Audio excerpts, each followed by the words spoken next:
Hi guys, welcome to Counterpoints. My name is Connor, and today we're going to be breaking down Helsreach. It is a beautiful, dark, emotional story that is quickly coming to the climax, and we're following the Black Templars as they march ever onward towards their end. This episode is brought to you by Mastermind Models and Miniatures and Hawkins & Company. Mastermind Models and Miniatures is an insanely talented paint studio out of Huntsville, Alabama, who do incredible work. If your pile of shame is weighing you down, send them your commission idea, they'll walk you through it and come up with a price, and I promise you, you'll love the results. They have access to miniature products and 3D printing services, meaning that they can clip, paint, and ship beautiful painted models to your door, ready for the display case or the tabletop. Be sure to tell them that we sent you. Hawkins & Company is a leather-making firm making some of the most beautiful handmade wallets available. Coming in classic bifold, biker, and trucker builds, and sourcing leather from one of America's last tanneries, get your American-made piece of functional art today and use coupon code Counterpoints for 15% off at checkout.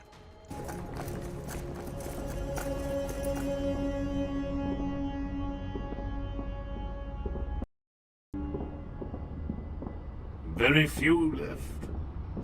There will be enough. Have faith in your brother's blades, Bayard. I have faith. I am sanguine with my fate, Chaplain. My rank is Reclusiarch. Use it. By your will, brother, of course. But we stand vigil over the city's death, with a handful of bleeding humans, Reclusiarch. I am sanguine, but I am also a realist. Have faith in the people of this city, champion. Such condescension is beneath you. These people are fighting for more than their homes and lives. They are fighting for their ancestors' honor, on the holiest ground in the entire world. The survivors of this war across the globe will take heart from sacrifices made by the thousands destined to die here. Blood of Dawn, Bayard. The Imperium was born in moments such as this.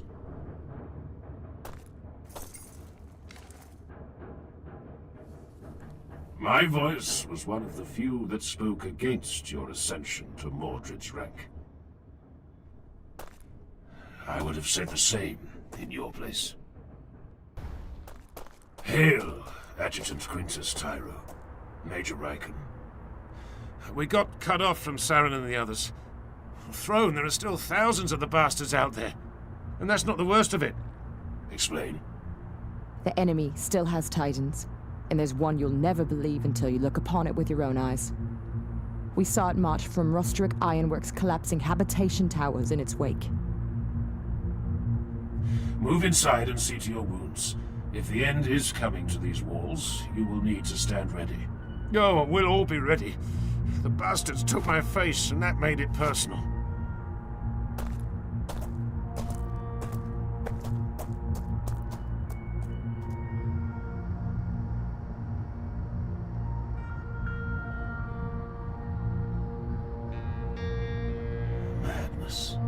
Reclusiarch.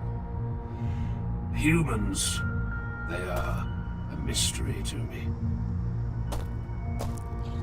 The remaining defenders rally to holdouts to make their last stands in line with Colonel Saren's directions. Bayard snubs humans and Grimaldus alike, demeaning their efforts and skipping the Reclusiarch's title. Bayard confesses to speaking out against Grimaldus' promotion, which Grimaldus takes in stride while still assuming his position and criticizing Bayard's haughty disposition. This doesn't shake Bayard, who says that he is sanguine with his fate, which means he is positive about their last stand even if they will all die, likely because it'll cement his legacy. In an immediate irony, Grimaldus greets Adjutant Tyro and Major Riken as they stumble into the temple and is confused by their show of intimacy. Despite chiding Bayard, mortal romantic love in the face of death is alien to Grimaldus. This moment, small, innocent, and beautiful, is why Warhammer 40k is so powerful. In the face of imminent and gruesome death, after suffering serious hardship for months after losing friends and loved ones, the indomitable human spirit rages against the dark and refuses to be extinguished.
soon as it has recharged my princeps.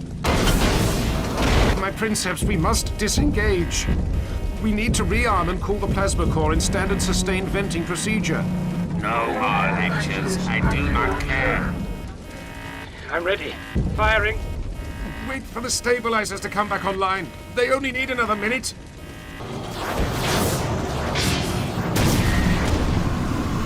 The arm isn't badly damaged. I'm taking a shot. I can make it. You'll miss, Val.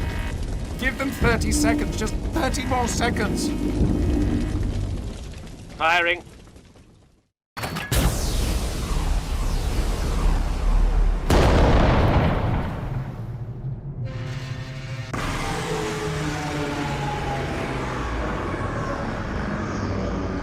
No.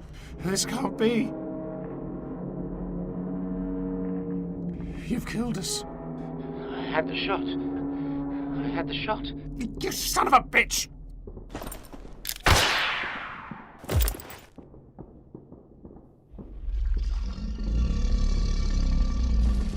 Why hasn't it fired?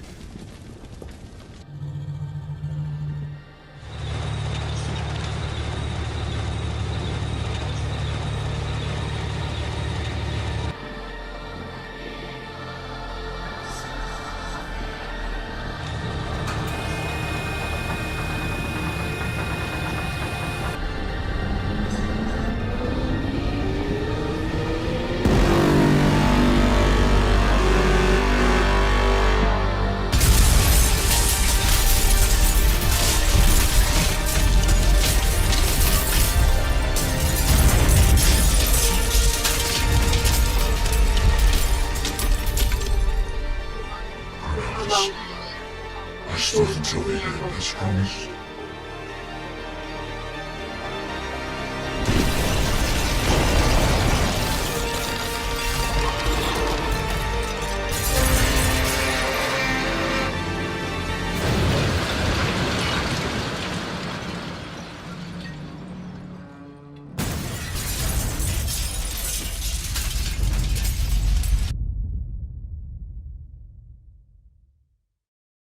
A Warhound Scout Titan teases a Gargant into a kill zone, but is then confronted by the Mega Gargant.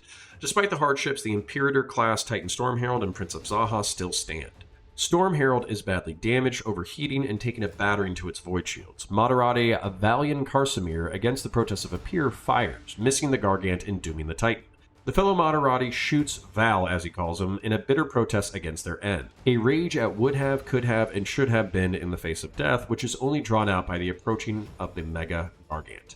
In an attempt at a final humiliation, the Mega Gargant closes in for the kill to use a clawed arm. In an act of defiance, Prince Zaha rams the Mega Gargant with its powerless weapons, giving a final "up yours" before being beheaded. The United States Marine Corps taught me a way of being in conflict. If I can't run, I will walk. If I can't walk, I will crawl. If I can't crawl, I will drag myself by my arms. If I have no arms, I will use my teeth.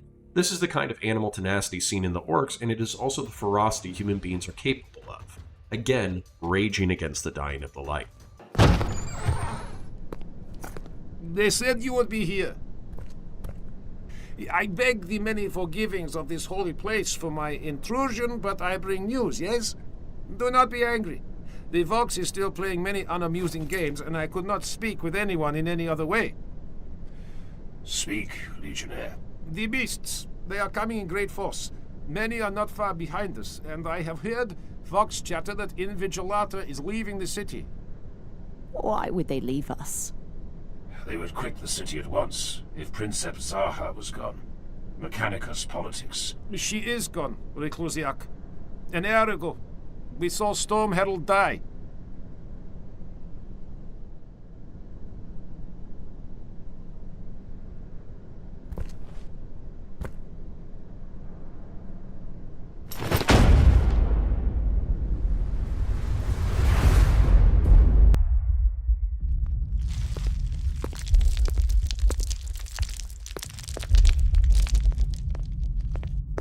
A moment, please. You are destined to either survive this or die at least sometime later than I. Oh, what is this? My mother's wedding ring, and a letter of explanation. Once this is over, if you are still drawing breath, please find Trooper Natalina Domoska of the 91st Steel Elite. You will recognize her, this I promise to you. She is the most beautiful woman in the world. Every man says so.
Not yet. Now, you ass, come on! Are they coming? Oh! The bloody Templars!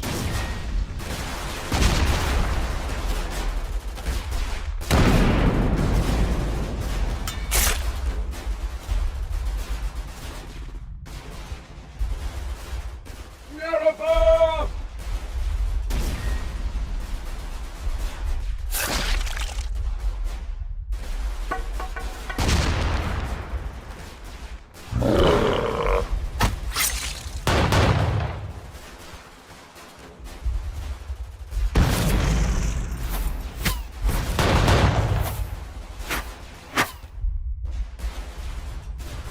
The Black Sword!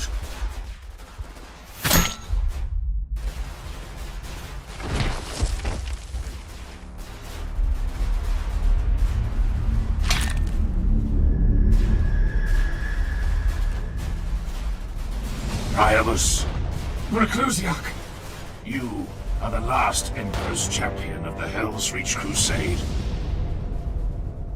Now, recover your blade.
Andre brings news of Storm Herald's death and the approach of the orcs. Without Princeps Zaha binding the battle group and Vigil out of the city, the remainder of the Titans are retreating, instead preferring to massacre orcs along the Hemlock River. They are leaving the city and Grimaldus, the tech heretic, to their fate. Andre passes a note to a priory servant, passing on his intent to marry trooper Nadalina Domoska if he survives the last stand. The orcs breach the walls and the battle is joined. The black and white livery of the orcs reveals them to be Goths, the most brutal of the Xenos and the same clan as the prophet Gazgul Maga Uruk Thraka. Goths are the largest orc clan, emphasizing brutality over cunning and who promote the strongest and meanest orcs to positions of power. Their strategies are incredibly simple. Vast infantry charges directed at the enemy, backed by Killikans, Dreads, Gorkonauts, Stompas, and Gargants to get as close as possible and gut the enemy in close-range fire in close combat. They are the most iconic of orcs and are what Imperial strategists calculate in their war rooms and what Imperial parents use as boogeymen to scare disobedient children. Their livery of black and red symbolizes their two primary virtues, black for toughness and red for speed. Gazgul Maga Uruk Thraka is the greatest war boss in orc history and has brought the Goths back for another great wah.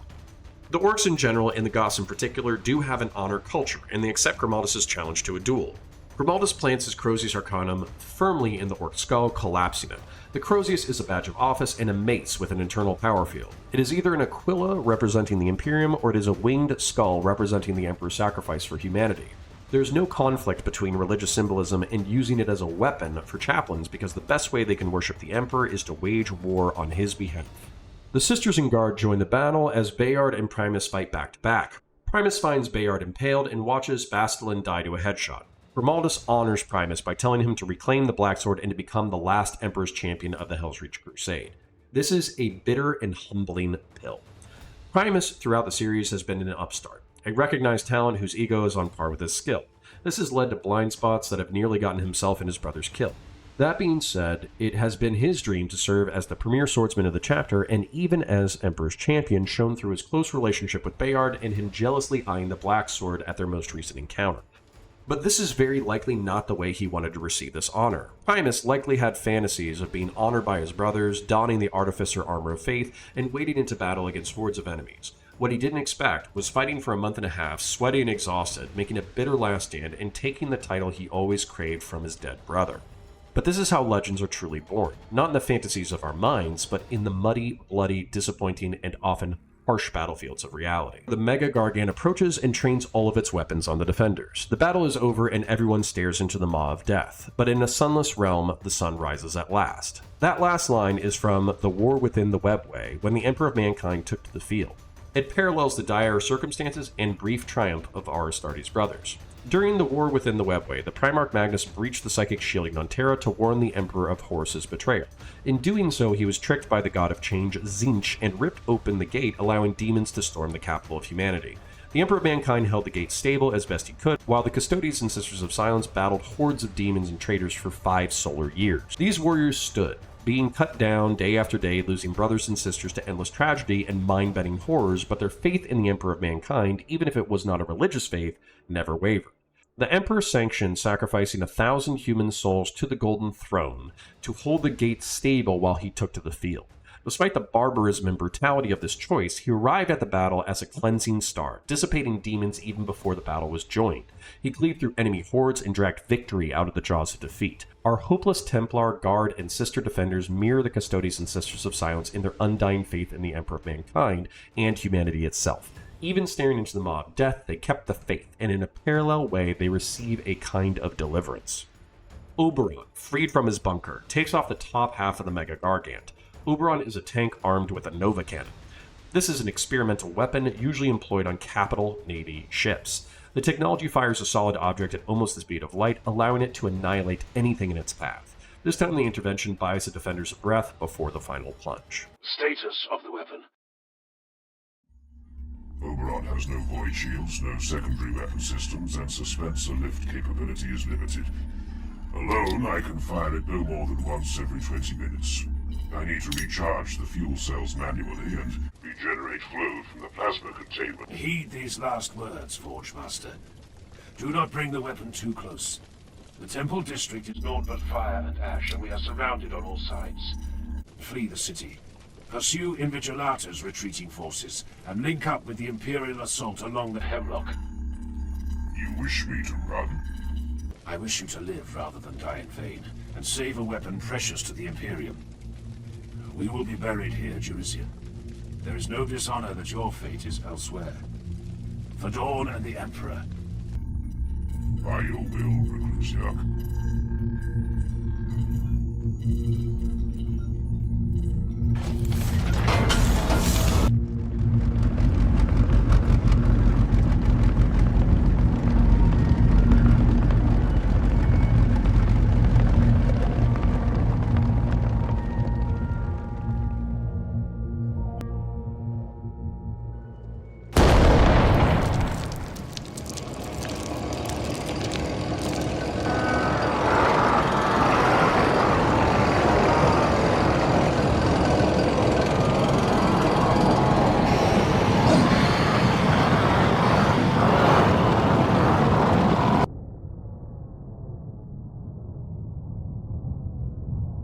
Kill them all!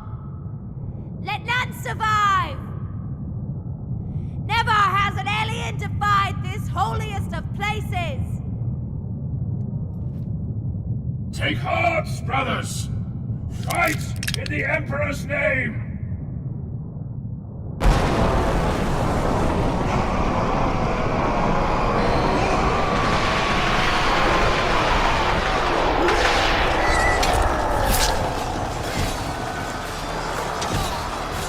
I have dug my grave in this place.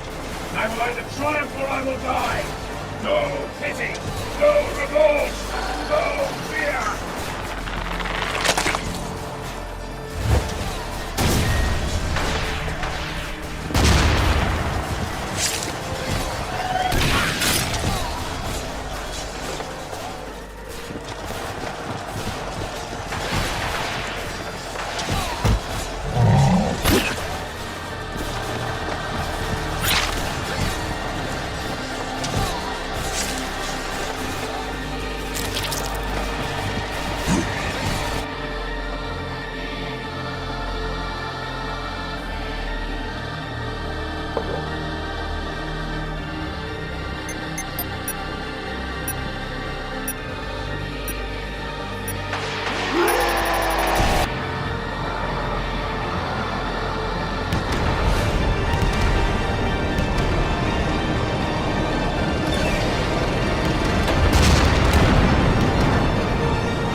Altaria!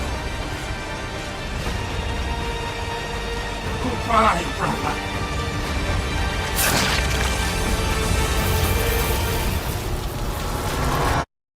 I will die on this world. I will die on Armageddon.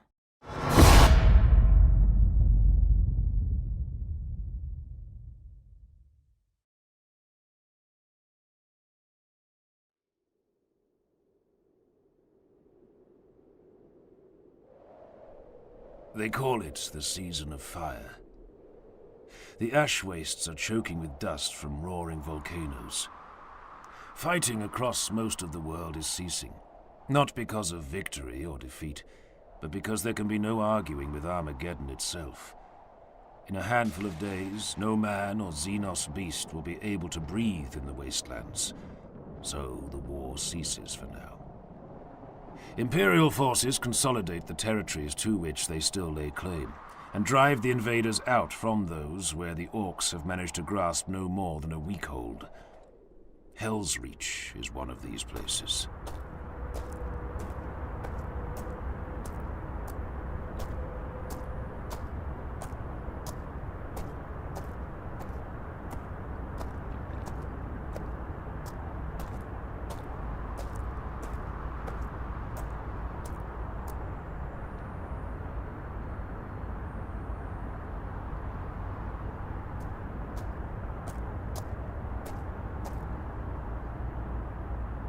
Hello, hero. Greetings, Andre. Perhaps you should salute me now, though, yes? I am not beholden to a guard captain, but congratulations.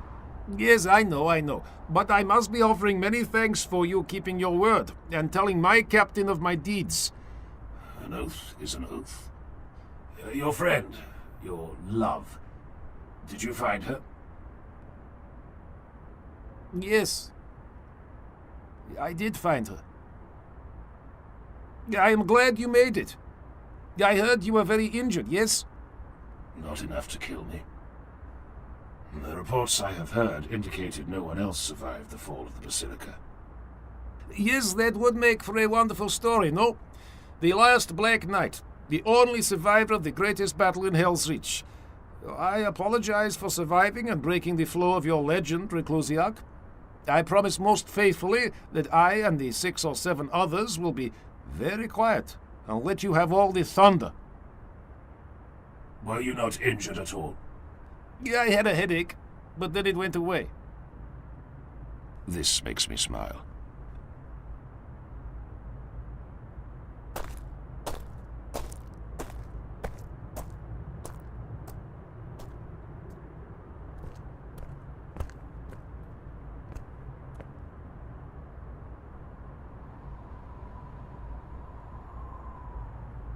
Arterium, Priamus, Bastellan, Cador, Nero. Forgive me for living, while you all lie cold and still.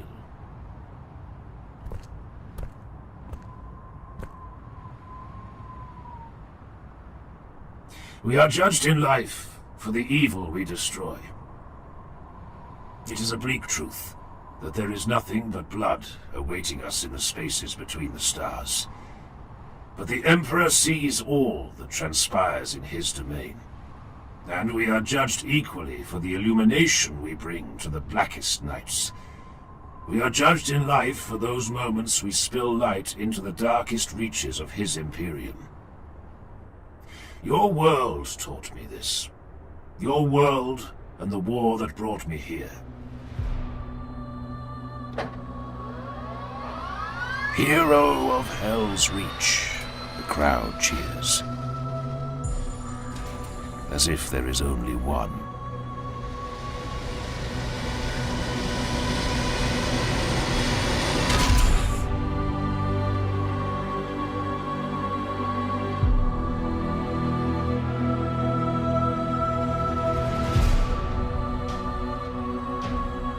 Grimaldus tells Jurisian to flee with Oberon so the weapon is not taken and used by the orcs. Jurisian cannot change the battle even with his weapon, and approaching the city just means he'll be overwhelmed and looted. Grimaldus reminds Jurisian that while he may survive this battle, he should feel no shame because in the service of the Emperor he will ultimately meet the same fate. The orcs breach in numbers using bone breaker transports to smash the walls. Enraged by the loss of the Mega Gargant, they charge in the temple and are met with a wall of weapons, fire, and blades. I will triumph or I will die. No pity, no remorse, no fear, Grimaldus cries, finally reconciled to his fate. As he meets his fate, so does everyone else. Adjutant Tyro swaps her empty pistol for the rifle of a fallen guardsman. Andre takes cover behind a fallen brother as he delivers fire into the enemy. The sisters and prioress fall. Colonel Saren, alone in a command bunker, fires into the charging orcs as he detonates the command center, keeping it out of enemies' hands. Bone breakers and gun wagons open fire on the temple indiscriminately, not caring if they kill their own in their wrath. Primus is lost an arm but fights on and even calls out to Nerovar, his least favorite brother, as Nero is impaled. Nero drags himself down the haft of the spear to blind the orc that's killed him. Primus pleads with Grimaldus as he dies, shocked by his own fate before being scourged by a Burna boy. Arterion is able to say a solemn goodbye before being decapitated.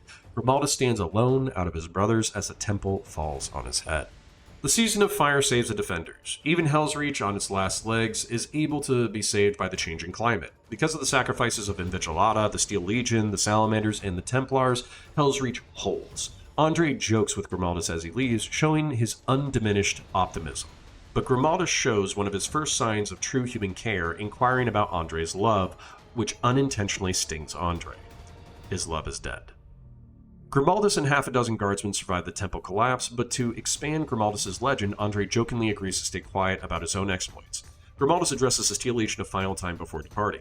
The planet Armageddon, the city of Helsreach, and its people taught Grimaldus that even though there is nothing but blood and desperation between the stars, humanity is judged by the light it brings into that dark. Grimaldus' own melancholy nearly killed him, but it was his brothers and sisters in the Astartes, Sisters of Battle, Mechanicus, and Guard who taught him to persevere in the face of death. And this is the real message of Helsreach. How do humans face death? I love power armor, power weapons, bolters, space orcs, and unwinnable battles, but what I really love is stories about the human spirit, its suffering and triumphs. So how will you face your life and death? Will you be doggedly persistent like Commissar Yarick, who chases his enemies across the galaxy? Will you be like Colonel Saren, pragmatic, calculating, and making the required sacrifices? Will you be like Princeps Zaha, powerful, politically astute, and yet deeply caring? Will you be like Prioress Sybil, stoic and dignified? Adjutant Tiro, mischievous and intelligent, but with a touch of love? Major Riken, humorously defiant until the end? Andre, the perpetual optimist? Primus, the arrogant talent? Kador, the reliable veteran? Nerovar, the caring friend? Bastilin, the light in the dark? Or Arterion, the rock in the storm? Grimaldus is the leader and protagonist of this story, and yet he is the least predictable and most melancholy of all the characters. It takes these people around him to show him how to face his end, and in many ways, we are all Grimaldus, and we all know people who are like the other characters. Which brings us to the end for now. If you like my breakdowns, like, share, and subscribe, and ring the bell so you can see whenever new content drops. Comment down below, and feel free to write it out in the comments section over lore and narrative interpretations. Can't think of anything to say, then type in comment for the comment gods. I will salute you in real life with an Aquila, but I will reply with an 07 in the comments section saluting you for your service. Become a YouTube or Patreon member to help support the channel, or check out our sponsors. I appreciate you. I'll catch you in the next one. Until the end.